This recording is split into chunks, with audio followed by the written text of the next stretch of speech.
Bonjour et bienvenue au Forum du patrimoine. Nous avons installé notre plateau dans les allées du Carrousel du Louvre à Paris, où se tient le Salon international du patrimoine culturel. Pour la 3e année consécutive, le Forum du patrimoine est organisé par le magazine Atrium et Atelier d'Art de France, avec le soutien de la Fondation France Bois Forêt pour notre patrimoine. On entend beaucoup parler de préservation de l'environnement en ce moment. Je reçois sur ce plateau Olivier Lenoir, délégué général de l'Union Rempart. Bonjour. Bonjour. Qui vient avec nous évoquer ce sujet de préservation de l'environnement. Qu'en est-il vraiment pour le patrimoine bâti? On peut se demander peut-être déjà quel lien fait-on naturellement entre le patrimoine et l'environnement. Quelle est la première entrée? La première entrée, alors on parle de patrimoine naturel et de patrimoine bâti, et on utilise le même mot, hein, patrimoine, quelque chose dont on est responsable, qu'on a hérité, qu'il faut transmettre. C'est finalement les mêmes enjeux.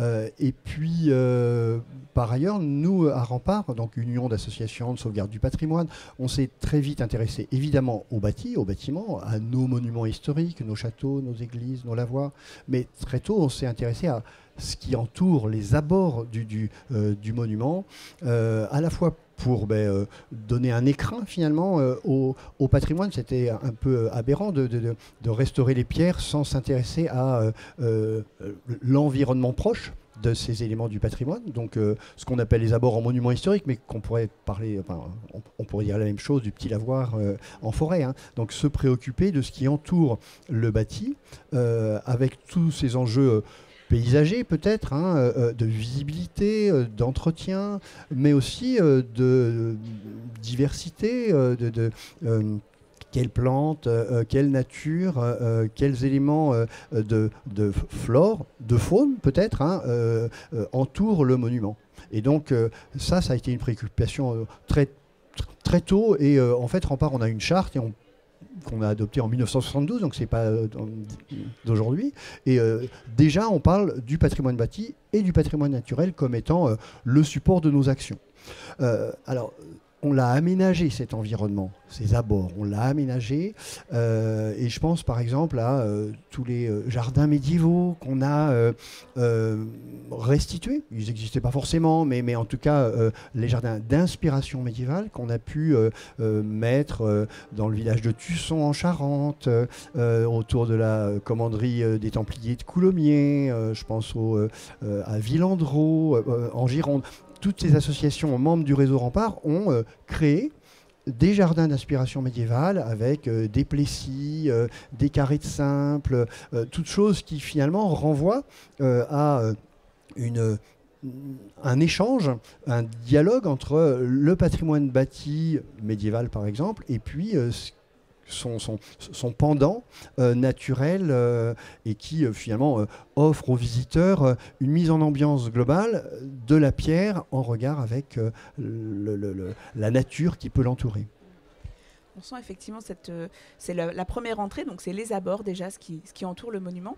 Mais ensuite, pour aller plus loin sur les chantiers de restauration, est-ce qu'aujourd'hui on n'est pas aussi dans une recherche du moindre impact sur notre environnement Ah oui, mais totalement. C'est-à-dire que on a très tôt pensé, je pense à nos restaurations de villages abandonnés, de ruines où plus aucun humain n'est intervenu pendant des années. Et puis nous, on arrive pour restaurer, et on pourrait finalement rompre l'équilibre qui s'était créé entre la nature et ce bâti.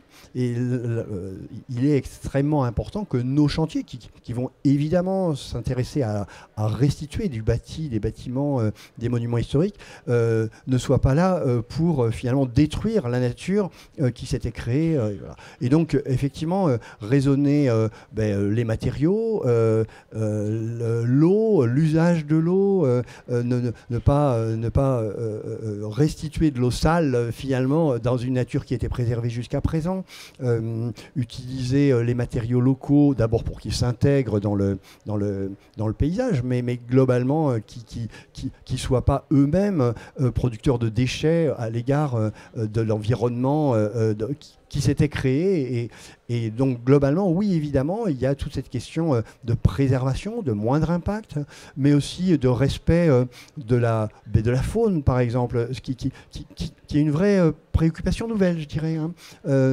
cette question de permettre aux chauves-souris de rester dans nos tours, aux oiseaux de continuer à pouvoir nicher même dans nos bâtiments restaurés. Donc toutes ces questions-là, eh bien oui, on les a peu à peu prises en compte dans nos projets, en faisant en sorte que notre action patrimoniale de restauration et de volonté de transmission du patrimoine, d'un patrimoine que nos enfants, nos petits-enfants pourront voir, eh bien en même temps, ces petits-enfants puissent aussi voir la nature, l'environnement, et qu'on n'ait pas détruit cet environnement au moment où on restaurait l'élément du patrimoine qu'on voulait transmettre. Ce qui aurait été une aberration. Donc il y a cette notion de patrimoine, effectivement, qui fait le lien entre les deux, hein, patrimoine naturel, patrimoine bâti, cette volonté de transmettre dans un meilleur état et dans le meilleur état possible aux générations à venir.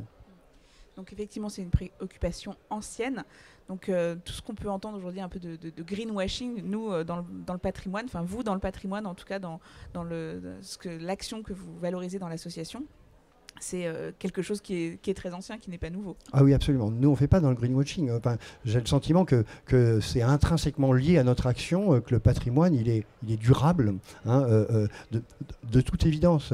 Les matériaux naturels, les matériaux de proximité, la question du réemploi, de la réutilisation des matériaux, c'est quelque chose qu'on fait assez naturellement depuis très très longtemps. On tamise nos gravats pour les réutiliser dans les mortiers. On réutilise les pierres, évidemment, qui sont trouvées sur place. Parce qu'elles sont là.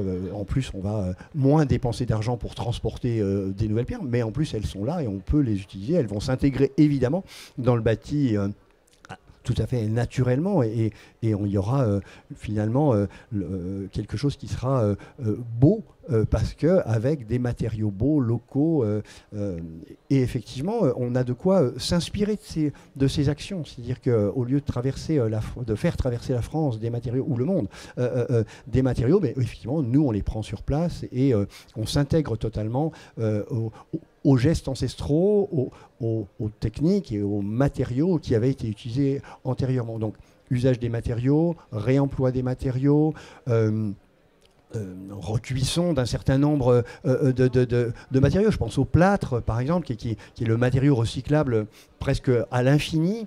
On prend les plâtras, donc les anciens plâtres, on les fait cuire sur le chantier lui-même, puis on broie, puis on réutilise ce plâtre broyé, on y réincorpore de l'eau et on a de nouveau un plâtre à mettre en œuvre. C'est un matériau complètement merveilleux.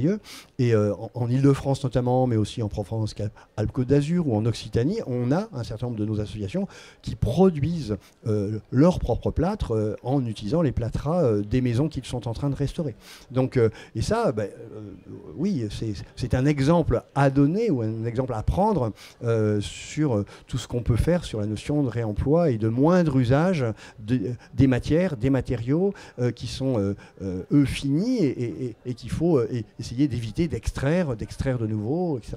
Et puis avec le moindre transport possible, puisque finalement ces plâtras, ils sont au bas du mur, il suffit de les chercher, de les trouver, et puis ensuite effectivement de s'en préoccuper au travers de la cuisson. Donc oui, ça c'est vraiment une question globale qu'on porte sur le patrimoine depuis longtemps et qui effectivement pourrait utilement éclairer l'ensemble des professions, du bâtiment, etc., en se préoccupant de mais quels matériaux utilisons-nous, pourquoi l'utilisons-nous, comment est-ce qu'on peut faire à moindre coût environnemental finalement avec ces pierres locales, ces réemplois, ces broyats qui peuvent évidemment être réutilisés.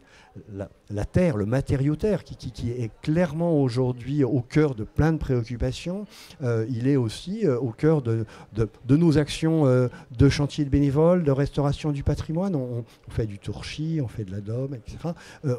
Et finalement, on met en œuvre assez facilement des techniques avec la terre sur place. Enfin, cette terre qui entoure le bâtiment et qu'on peut réutiliser. Et je pense à une maison en pan de bois et torchis qui est en cours de construction aujourd'hui aux abords du château de Coucy-le-Château, dans l'Aisne, porté par l'association locale membre du réseau Rempart et par les bénévoles qui, aujourd'hui même, sont en train de réaliser cette maison.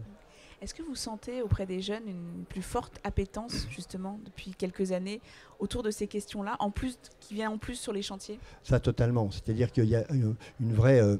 les jeunes sont bien plus en avance que nous, si je peux me permettre, sur ces questions-là. Enfin, ils ont une appétence claire, ils ont une conscience forte.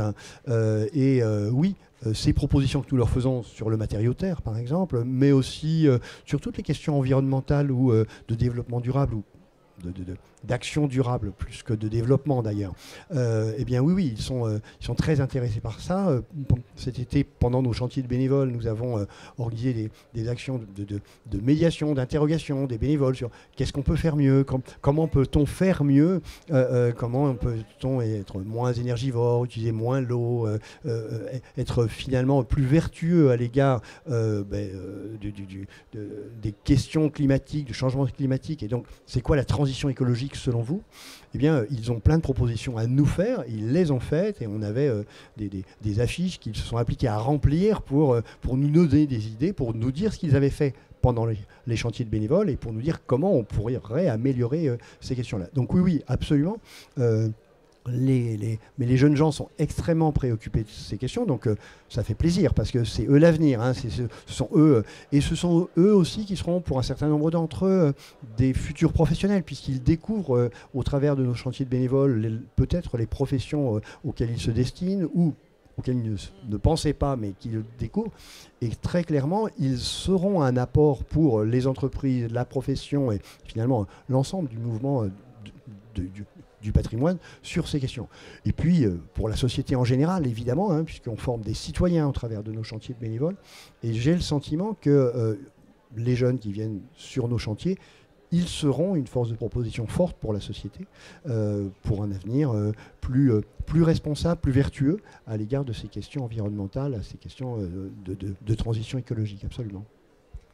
Écoutez, c'est parfait, je vous remercie. Est-ce que vous voulez ajouter quelque chose de plus ? Je pensais à la dimension citoyenne parce que c'est quelque chose, je sais, qui tient beaucoup à cœur de l'association. Vous savez, pour nous, le patrimoine, c'est l'affaire de toutes et tous. On a parlé des jeunes, mais ça peut être les enfants, les jeunes, les adultes, les gens plus âgés. C'est au travers de se vivre ensemble, de se faire société en s'appuyant sur le patrimoine. Pour nous, le patrimoine, c'est un objectif, on veut le transmettre, mais on veut aussi que ce soit un support d'éducation et de citoyenneté. Et patrimoine, environnement, citoyenneté, tout ça rime vraiment bien et résonne beaucoup aux questions de transition écologique qui nous préoccupent et qui sont au cœur de nos sujets du moment à Rempart et dans la société, me semble-t-il. Et effectivement, faire société autour de ces questions-là est extrêmement important pour construire une société de demain plus juste, plus solidaire, plus durable. Écoutez, merci beaucoup Olivier pour cette intéressante discussion. Je vous invite à retrouver cette émission ainsi que toutes celles tournées dans le cadre du Forum du patrimoine sur notre site internet Atrium ainsi que sur le site de nos partenaires Ateliers d'Art de France et la Fondation France Bois Forêt pour notre patrimoine. Merci et à bientôt.